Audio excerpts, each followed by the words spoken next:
Om Swastiastu. Halo anak-anak, apa kabar? Semoga kalian dalam keadaan sehat dan selalu dalam lindungan Tuhan Yang Maha Esa. Nah, kali ini saya akan melanjutkan materi mengenai menulis teks prosedur. Sebelumnya, kita sudah belajar mengenai materi teks prosedur, yaitu pengertian, struktur teks prosedur, dan kaidah kebahasaan teks prosedur. Kali ini kita akan belajar mengenai langkah untuk menulis teks prosedur. Nah, sebelum kita lanjut, saya wanti-wanti mengingatkan kalian bahwa tetap menjaga kesehatan kalian dengan melakukan protokol kesehatan. Yang pertama itu mencuci tangan dengan bersih, menggunakan masker saat berpergian, menutup hidung atau hidung dan mulut saat bersin atau batuk menggunakan siku, dan selalu menjaga jarak. Nah, walaupun sekarang sudah new normal, tapi kalian tidak boleh beraktivitas itu keterlaluan dulu, tetap menjaga jarak dan tetap membatasi kegiatan-kegiatan yang kalian lakukan. Nah, agar kalian itu terhindar dari virus corona, serta kalian tetap berdoa kepada Tuhan Yang Maha Esa agar virus ini segera berlalu. Baik, kita akan lanjutkan ke materi. Materinya sudah berlalu waktu ini, masih ingat mengenai pengertian teks prosedur? Ya, kalian tidak boleh melupakan pengertian teks prosedur dan struktur teks prosedur.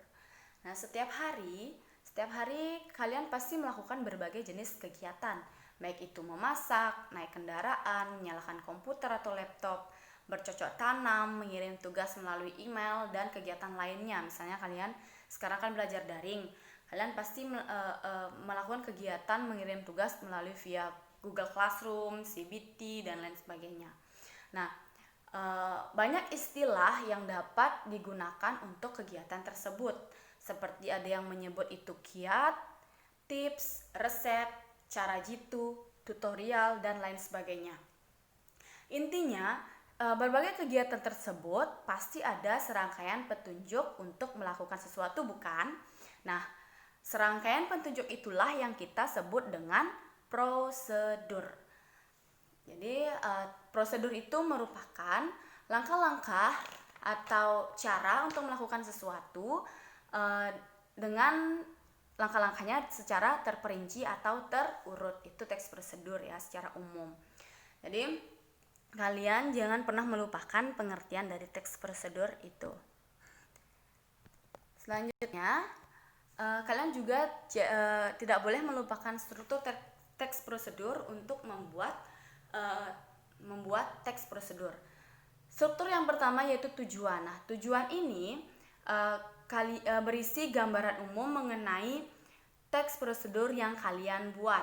Tujuan teks prosedur bisa berupa penjelasan atau pengertian, bisa berupa tujuannya, atau bisa dengan berisi gambaran umum seperti pernyataan umumnya ya. Jadi teks prosedur ini bisa kalian menjelaskan atau menyampaikan pengertiannya.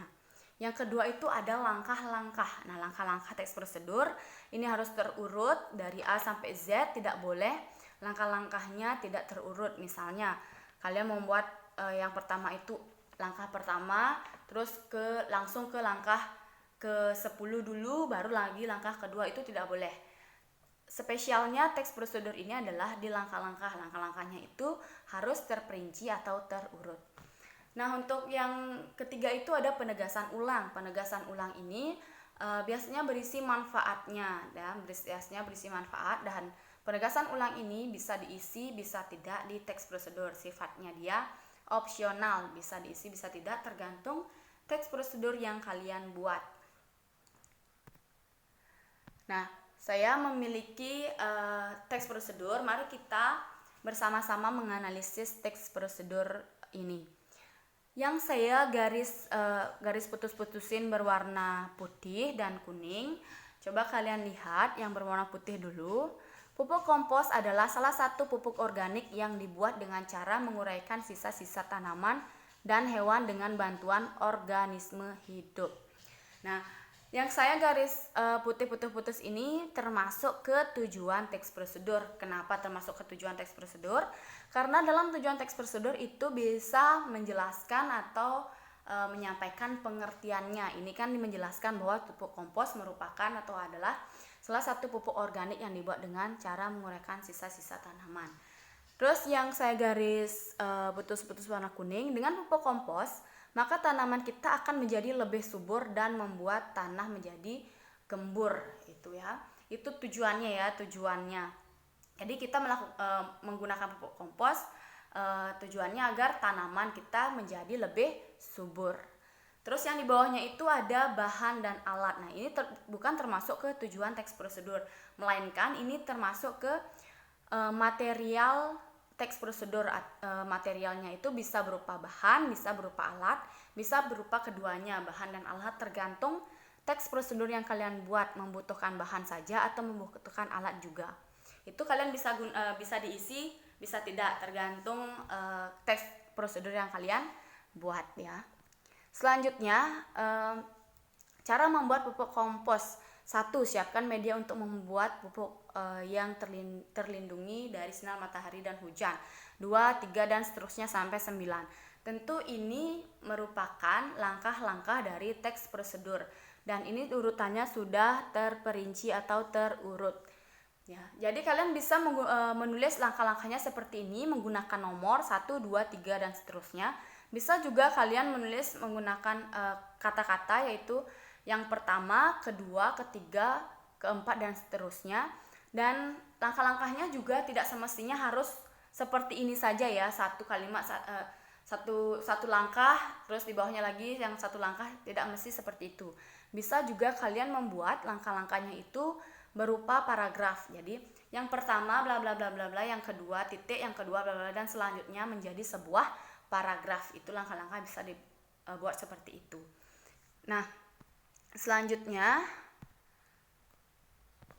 untuk materi menulis teks prosedur.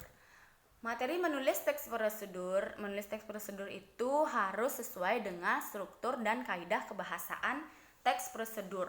Jadi setiap teks itu memiliki struktur dan kaidah kebahasaan tersendiri ya. Jadi menulis teks prosedur harus sesuai dengan struktur dan kaidah kebahasaan teks prosedur. Untuk menulis teks prosedur, langkah-langkah yang harus kalian lakukan yang pertama itu kalian harus menentukan topik atau tema sebagai bahan penyusunan teks. Sebelum kalian menulisnya, kalian tentu harus menentukan topik atau tema. Topik apa yang kalian akan gunakan atau tema apa yang akan kalian gunakan. Misalnya, saya akan membuat langkah-langkah atau prosedur mengenai membuat email gitu. Atau saya akan membuat langkah-langkah mengenai langkah-langkah mencari SIM gitu misalnya, dan lain sebagainya. Misalnya langkah-langkah mengurus visa dan lain sebagainya. Itu kalian tentukan dulu topik atau temanya. Yang kedua, setelah kalian menentukan topik atau temanya, baru kalian mengumpulkan sejumlah informasi umum terkait tema yang digunakan. Nah, kalian kumpulkan informasi-informasi umumnya itu agar kalian bisa buatkan di tujuan teks prosedur tersebut. Dan langkah-langkah untuk melaksanakan kegiatan tersebut hingga manfaat setelah melakukan hal tersebut.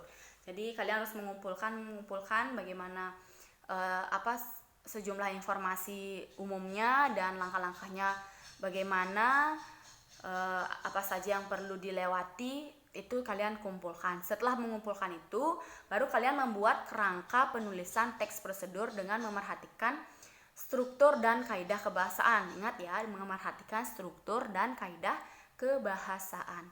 Setelah membuat kerangkanya, baru kalian mengembangkan kerangka tersebut menjadi sebuah teks prosedur yang lengkap.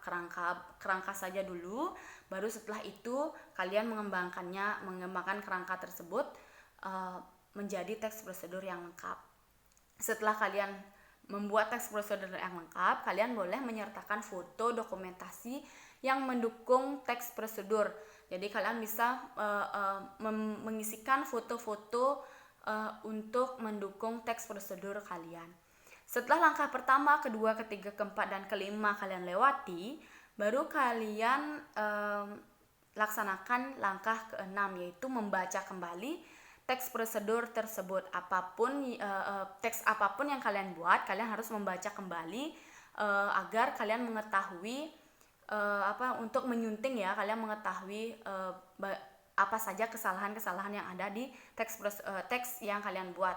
Nah, untuk teks prosedur, kalian baca kembali teks tersebut, kemudian melakukan penyuntingan terhadap ketepatan isi dan unsur kebahasaan yang digunakan seperti ejaan, diksi, serta kesatuan dan kepaduan paragraf. Jadi kalian baca sunting teks prosedur yang kalian buat, apakah ejaannya sudah benar, diksinya sudah benar, unsur kebahasaannya sudah benar, dan ketepatan isinya.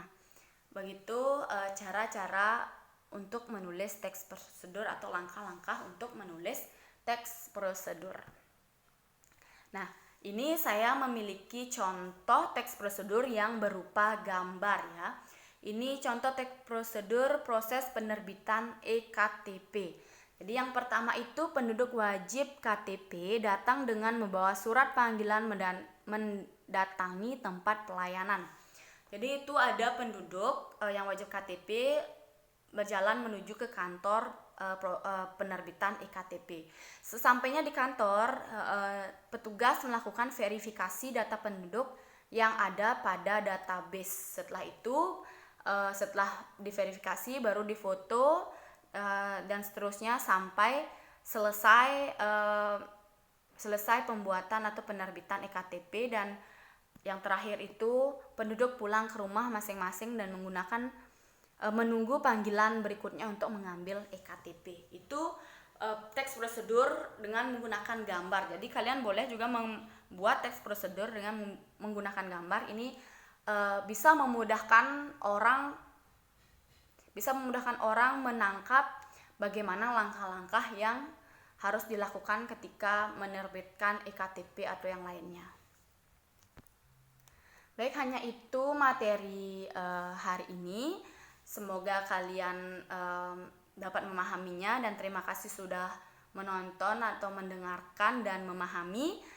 Mari kita sama-sama berlatih membuat teks prosedur kompleks. Yang dibuat adalah teks prosedur kompleks, bukan teks prosedur sederhana ya. Mari kita sama-sama berlatih agar kita bisa membuat teks prosedur. Terima kasih atas kesempatannya, dan terima kasih kalian sudah mau menonton. Akhir kata saya ucapkan atau saya haturkan Parama Santi. Om Santi Santi Santi Om.